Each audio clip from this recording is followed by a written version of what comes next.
Hello అండి. ఎలా ఉన్నారండి అందరూ? బావున్నారా?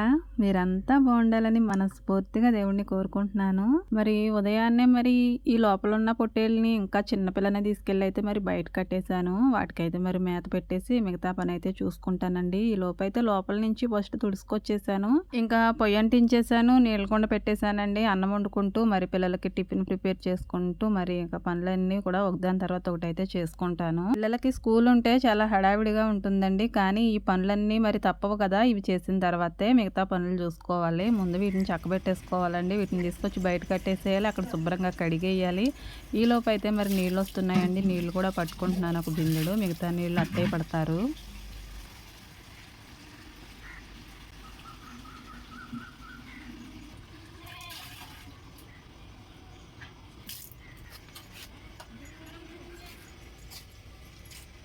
మంచినీళ్ళ బిందె అయితే పైన పెట్టేసుకున్నానండి వంట చేసుకునే దగ్గర. ఇంకా గ్యాస్ స్టవ్ ఏమో నేను ఉదయాన్నే క్లీన్ చేసుకుంటానండి స్టవ్ వెలిగించే ముందు. నైట్ అయితే చెయ్యను. నాకు ఇలానే ఈజీగా అయిపోతుందండి. క్లాత్ తోటైతే సరిపోతుంది.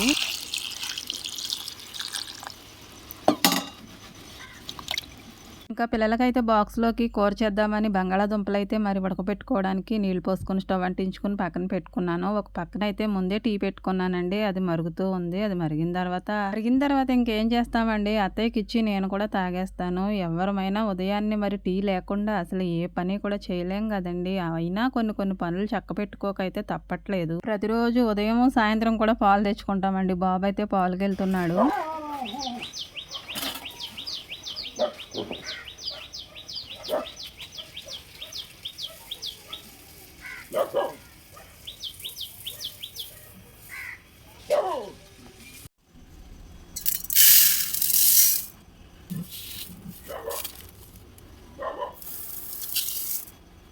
అన్నం వండడానికేమో బియ్యం తీసాను కానీ అవి అయితే చాటలో వేసుకోకుండా డైరెక్ట్ అయితే గిన్నెలో తీసేసుకున్నానండి, గంజి గిన్నెలోకి. ఎందుకంటే వాటిలో పురుగులు అయితే లేవు, పెంకు పురుగులు. ఒక్కొక్క బస్తాలోకి అయితే పట్టలేదండి. ఒక్కొక్క బస్తా నిండా అయితే పెంకు పురుగులే. వాటిని అయితే చాటలో వేసి చెరగకుండా అయితే వండలేము. ఆడించిన బియ్యము కొంతవరకు అయితే నిల్వ ఆగుతాయి కానండి, తర్వాత ఎలాగోలాగైతే పెంకు పురుగులు పట్టేస్తాయి. ఒక్కొక్క ప్యాకెట్కి అయితే పట్టట్లేదు. ఇంకా వీటిని అయితే కడిగేసుకుంటున్నాను.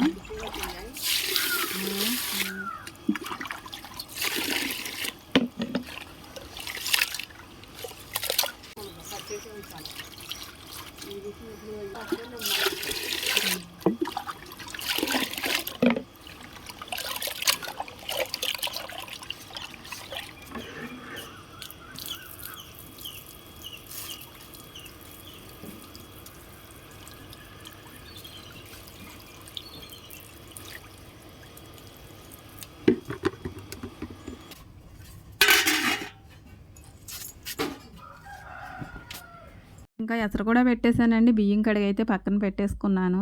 అత్తయ్య గారు అయితే నైట్ ఉన్న గిన్నెలన్నీ కూడా ఇప్పుడు తోమేస్తారు. పొలానికి వెళ్ళకపోతే పొద్దున్నే ఈ గిన్నెలన్నీ కూడా అత్తయ్య తోమేస్తారు.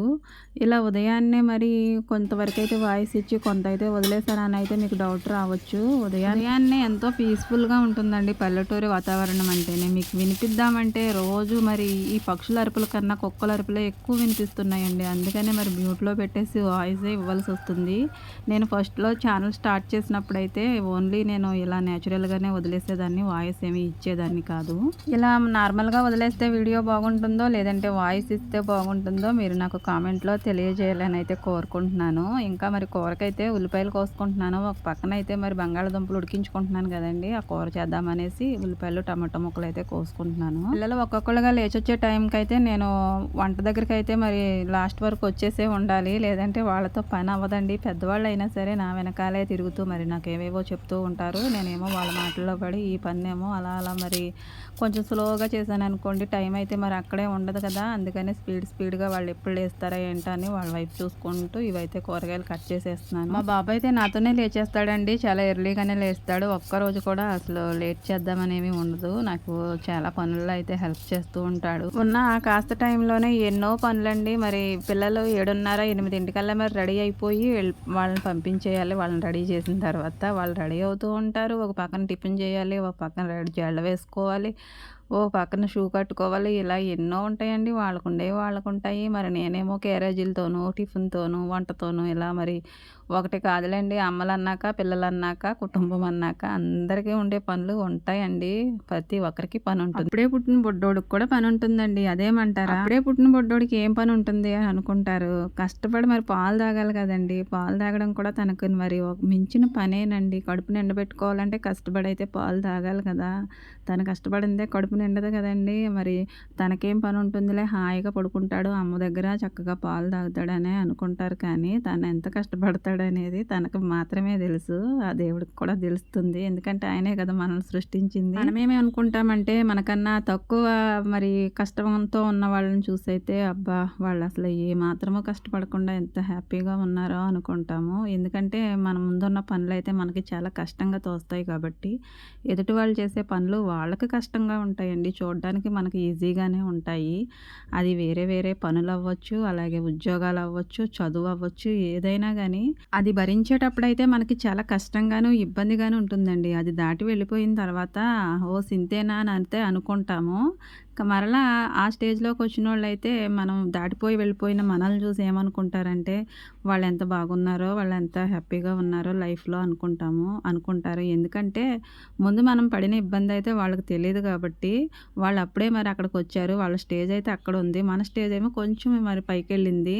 కానీ అప్పుడే మరి అక్కడికొచ్చిన వాళ్ళ ఆలోచన ఏ విధంగా ఉంటుందంటే, ముందుకెళ్ళిపోయినోళ్ళ గురించి మరి చాలా ఈజీగా అయితే వెళ్ళిపోయారని అనుకుంటారు గానీ, వాళ్ళు పడ్డ కష్టమంతా మరి ఆ ప్లేస్‌లో ఉండి వాళ్ళు ఫేస్ చేస్తున్న ఆ అనుభూతి ఏంటంటే, ఆళ్ళకి కష్టంగానే తోస్తుంది కాబట్టి, వాళ్ళు ఈ లైఫ్ బాగోలేదు, ముందుకెళ్ళిపోతే ఇంకా బాగుంటుందేమో అనుకుంటారు. ఏవండీ కష్టం పడకుండా మనం లైఫ్ ఎలా ముందుకెళ్ళిపోతుందండి. అక్కడ ఎన్ని ఇబ్బందులు, ఎన్ని ఆటుపోట్లు, ఎన్ని ఒడిదుడుకులుంటాయో అవన్నీ దాటుకుంటేనే కదా! కొంచెం సుఖంగా అంటూ మరి ఒక వయసొచ్చిన తర్వాత ఉండగలము. ముందే మనకన్నీ వచ్చేస్తే ఇక వయసుకి విలువేముంటుందండి. కష్టపడవలసిన వయసులో కష్టపడాలి. ఎందుకంటే ఇది జీవితం అండి. జీవితం అంటేనే ఒక పోరాటం గదా! పోరాటం అంటేనే ఒంటరిగా పోరాడాలండి మనం. మనకి అమ్మా, నాన్న జన్మనిస్తారు. ఒక 5 సంవత్సరాలు ఒళ్ళో పెట్టుకొని ఎంతో గారాబంగా చూసుకుంటారు. మరి ఐదో సంవత్సరం వచ్చిన తర్వాత ఒంటరిగా తీసుకెళ్ళైతే స్కూల్లో వదిలేస్తారు నిర్దాక్షిణ్యంగా. ఎందుకంటే మనం మరి మంచిగా చదువుకుంటే మరి లైఫ్‌లో మంచిగా బాగుంటాం, సెటిల్ అవుతాడు నా బిడ్డ అనేసి, అప్పుడు వాళ్ళకి బాధగా ఉన్నా మరి మనల్ని బాధ పెట్టినా ఎందుకు చేస్తారు ఆ పనంటే మనం బాగుండాలనేసి. అప్పుడే స్టార్ట్ అవుతుందండి మన ఒంటరి పోరాటం అనేది. ఫస్ట్ డే స్కూల్లో వేసినప్పుడు ఎవరైనా సరే అమ్మ మీద, నాన్న మీద బెంగతోటైతే మరి కొన్ని రోజుల వరకు వెళ్ళనని మారమే చేస్తారండి. బస్సు వచ్చిందంటే చాలు వీళ్ళకి ఎంత ఏడుపో వచ్చేస్తుంది. స్కూల్ లేని రోజునైతే పండగ చేసేసుకుంటారు. ఎవ్వరైనా అంతే. చిన్నప్పుడు అప్పటి నుంచి స్టార్ట్ అవుతుందండి ఒంటరి పోరాటం. ఎవరి జీవితంలోనైనా సరే స్కూల్ డేస్ నుంచే ఒంటరిగా పోరాడడం అనేది ప్రతి ఒక్క మానవుడికి కూడా అలవాటైపోతుంది. ఒంటరిగానే కూర్చొని చదువుకోవాలి. ఒంటరిగా అంటే క్లాస్ రూమ్‌లో అందరూ ఉంటారు. కానీ ఒకళ్ళ మార్కులైతే ఒకళ్ళకెయ్యరు కదా! మనకొచ్చిన చదువు పక్కోళ్ళకి రాదు. పక్కోళ్ళకొచ్చింది మనకు రాదు. ఎవరి టాలెంట్ వాళ్ళకుంటుంది కదండీ! కానీ ఓన్‌గా మనం రాసిన దానికే మనకు మార్కులు పడతాయి. మరి అది ఫస్ట్ రావచ్చు, సెకండ్ రావచ్చు, క్లాస్‌లో లాస్ట్ అయినా రావచ్చు. అదంతా మన మీదే ఆధారపడి ఉంటుంది కదండీ! పక్క వాళ్ళని చూసో, లేదంటే వాళ్ళని చూసో, వీళ్ళని చూసో మనం ముందుకెళ్ళాలని ఏ విధంగానైనా సరే మరి తపస్సు చేస్తూ, పోరాటం చేస్తూ మరి అలా మంచి మార్కులు కొట్టేయాలి. వాడికే రావాలా, నాకు రావా అనే ఫీలింగ్ ఎవరికైనా ఉంటుంది స్కూల్ డేస్ నుంచే. పోనీ అమ్మ, నాన్న వచ్చి హెల్ప్ చేస్తానికి ఉంటుందండి. అమ్మ, నాన్న మనకి అన్నీ ఇస్తారండి. కానీ చదువుకోమని మనల్ని స్కూల్లో మాత్రమే వదులుతారు గానీ, వాళ్ళు చదవలేరు గదండీ మన చదువు. మన జీవితం బాగుండాలని అలా ఒంటరిగా మనల్ని చిన్నప్పుడే స్కూల్లో వదిలేస్తారు. మరి జీవితంలో మరి పోరాటం చేసుకుంటూనే పైకి రావాలి, నిలబడాలి. మనకంటూ ఒక ఫ్యామిలీని తెచ్చుకోవాలి. వాళ్ళని కూడా మరి కంటికి రెప్పలా చూసుకోవాలి. వాళ్ళని మనలాగానే ఒక పొజిషన్‌లో నిలబెట్టే వరకు మన పోరాటం సాగుతూనే ఉంటుందండి. ఎండ్ అనేదే లేదు. ముగింపు ఉండదు. ఆరంభం మాత్రమే ఉంటుందండి మనిషికి జీవితం మీద. ముగింపు ఉండదంటావేంటి? ఉంటుంది కదా అని అనుకోవచ్చు. ఉంటుందండి. కానీ మనకు మనం ఎప్పుడు ముగించేస్తాము అనేది మాత్రం అనుకుంటామండి. అసలు ఎంత మనం లేవలేకపోయినా, ఎంత ఎలాంటి స్థితిలో ఉన్నా మనం ఇంకా పోరాటం చేస్తూనే ఏదో విధంగా బ్రతకాలనే అనుకుంటాం గానీ, ముగించేయాలి ఇంతటితోనైతే ఏ ఒక్క మనిషి కూడా అనుకోరు కదా! అదేనండి మనిషి యొక్క లక్షణం. జీవితంలో ఏ విధంగానైనా పోరాడాలి, నిలబడాలి, గెలవాలని ప్రతి ఒక్కళ్ళు కూడా అనుకుంటారండి. అలా అనుకోకపోతే అసలు మనం ఏమీ చేయలేము. మనం ఈ భూమి మీదకొచ్చేటప్పటికి ఒంటరిగానే వస్తామండి. కానీ వచ్చిన తర్వాతే చాలా బంధాలనేవి మనకి ఏర్పడతాయి ఈ భూమి మీద. అమ్మ, నాన్న అలాగే తోడబుట్టిన వాళ్ళు అక్క అవ్వచ్చు, అలాగే అన్నయ్య అవ్వచ్చు, చెల్లెలు అవ్వచ్చు, తమ్ముడు అవ్వచ్చు. మనకంటే ముందు పుట్టిన వాళ్ళు ఉంటారు. లేదంటే మనకంటే వెనకమాల వచ్చిన వాళ్ళు కూడా ఉంటారు. మొత్తానికి అమ్మతోనూ, నాన్నతోనూ, గ్రాండ్ పేరెంట్స్‌తోనూ, అలాగే తోడబుట్టిన వాళ్ళతోనూ చాలా హ్యాపీగా లైఫ్ అయితే సాగిపోతుంది కొంతవరకు. తర్వాత పోరాటం అనేది స్టార్ట్ అవుతుందండి. ఎందుకంటే మరి అందరం మరి ఒక అమ్మ కడుపులో నుంచి వస్తాము. అందరం కలిసిమెలిసి పెరుగుతాం. ఒకే కంచంలో తింటాం. ఒకే మంచం మీద పడుకుంటాం. ఎందుకంటే అక్క, చెల్లి, అన్నయ్య అనేవే పెరుగుతాం గదా! చిన్నప్పటి నుంచి రక్త సంబంధం గదా! కానీ మనకంటూ లైఫ్‌లో మరి ఒక స్థాయి వచ్చిన తర్వాత, ఒక ఏజ్ వచ్చిన తర్వాత, అది పెళ్ళయిన తర్వాత మరి అలా బ్రతకడం సాధ్యమంటారా? అస్సలు సాధ్యమే కాదండి అలా ఉండడం. ఎందుకంటే ఎవరి లైఫ్ వాళ్ళకొస్తుంది. పెళ్ళంటేనే ఇక ఎవరి బ్రతుకు వాళ్ళని బతకమని అలా మరి నుదుటిన ఒక గీత లాంటిదండి పెళ్ళి. మరి ఆ పెళ్ళితోనే మన జీవితాలు మరింత పోరాటంలోకి వెళ్ళిపోతాయి. మన జీవితంలో తల్లిదండ్రులుంటారు, అత్తమామలుంటారు, తోడబుట్టిన వాళ్ళుంటారు. అందరూ ఉన్నా సరే అండి, మన పోరాటం అయితే ఆగదు. ఎప్పుడు కూడా పోరాటం చేయవలసిందే ఈ జీవితం ఉన్నంత వరకు కూడా. అది పిల్లల కోసం అవ్వచ్చు, భర్త కోసం అవ్వచ్చు, భార్య కోసం అవ్వచ్చు. ఒకళ్ళ కోసం ఒకళ్ళం పోరాటం చేసుకుంటూనే ఉండాలి ఫ్యామిలీలో స్థిరపడిన తర్వాత. ఎందుకంటే ముక్కు, మొఖం తెలియని వాళ్ళకి ఇచ్చేసి మనల్ని మరి చక్కగా పంపించేస్తారండి అమ్మ, నాన్న. మరి అక్కడ ఎలా ఉంటామో, ఏంటో అనేది వాళ్ళకి తెలీదు, మనకి తెలీదు. కానీ అదొక హ్యాపీ మూమెంట్ అనమాట. మనల్ని ఆ మూమెంట్‌లోనే మరి అత్తారింటికి పంపించేస్తారు. కూడా అమ్మా, నాన్న వస్తారా అంటే ఎందుకొస్తారండి? మనల్ని మాత్రమే పంపిస్తారు. అక్కడ ఒంటరిగా మనం మాత్రమే పోరాడాలి. ఒంటరిగా వెళ్తాము. మొత్తం అందరిని కూడా మరి గెలిచే తీరాలండి. అయ్యో! నా బిడ్డను ఒక్కదాన్నే పంపించామని అమ్మ, నాన్న ఎప్పుడన్నా అనుకుంటారా అండి? అనుకోరసలు.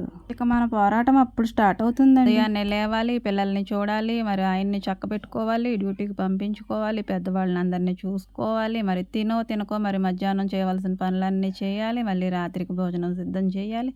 ఇది ఉంటుందిలేండి. మనం ఇంటి దగ్గర ఉన్న మరి హౌస్ వైఫ్‌లు ఏం పని పాట లేదంటారు కానీ, ఇవన్నీ పనులు కదండీ! మరి ఎందుకంటారో ఏంటో ఇంటి దగ్గర ఉంటారు. పనేమీ ఉండదని. మన పోరాటం ఎలా ఉంటే మరి మగవాళ్ళ పోరాటం ఎలా ఉంటుందంటే మరి చక్కగా మరి ఉద్యోగం చేయాలి. మరి ఆ ఉద్యోగం సరిగా లేకపోతే మరి దానికన్నా బెటర్‌దే వెతుక్కోవాలి.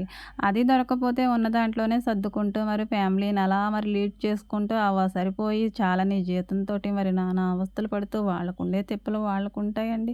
అందరూ ఒకే విధంగా మరి జీతాన్నయితే తెచ్చుకోలేరు గదా! ఉద్యోగానికి తగ్గట్టుగా ఉంటుంది జీతం. ఏదేమైనా ఫ్యామిలీని మరి చక్కబెట్టుకోక తప్పదు గదండీ! వాళ్ళ పోరాటం వాళ్ళు చేస్తూనే ఉండాలి లైఫ్ లాంగు. ఇలా మనశ్శాంతి ఉన్నా, లేకపోయినా మరి నిత్యం మరి పోరాటం చేసుకుంటూనే బ్రతకాలండి జీవితం ఉన్నంత వరకు కూడా. ఎందుకంటే జీవితం మీద ఆశ అండి. జీవితం మీద ఆశ లేకుండా ఎవరం కూడా పోరాడలేం కదా! పోరాటం అంటే ఏంటండి? జీవితాన్ని గెలవడమే కదండీ! జీవితం మనదొకటి స్థిరంగా ఉండాలంటే మనం చాలా సాక్రిఫైస్ చేయాలి. చాలా పోరాడాలి. ఇలా మనిషి పుట్టినప్పటి నుంచి పోరాటం చేస్తూనే బ్రతుకుతూ ఉంటాడండి. ఈ పోరాటం తనొక్కడి కోసమే అంటారా? కాదండి. తన లైఫ్‌లోకి వచ్చే వాళ్ళ కోసం. అది ఆడవ్వచ్చు, మగ అవ్వచ్చు. మరి వాళ్ళ తర్వాత వాళ్ళ పిల్లలుగా వచ్చే వాళ్ళ కోసం, మరి కుటుంబాన్ని మరి ఇంకా కాస్త బాగా చూసుకోవడం కోసం ఎల్లప్పుడూ కూడా కష్టపడుతూనే ఉండాలి కదండీ! మనం పడే కష్టం మనం పడతాము. యజమానుడు పడే కష్టం యజమానుడు పడతాడు. మొత్తానికి పోరాటం అయితే ఫ్యామిలీ కోసమే కదండీ! ఇలా మనిషి ఇంతగా పోరాటం చేస్తున్నాడంటే జీవితంలో గెలవడానికే కదండీ! వీడియో నచ్చితే లైక్ చేయండి. నా ఛానల్‌ని సబ్స్క్రైబ్ చేసుకొని నన్ను సపోర్ట్ చేయండి. Thank you for watching.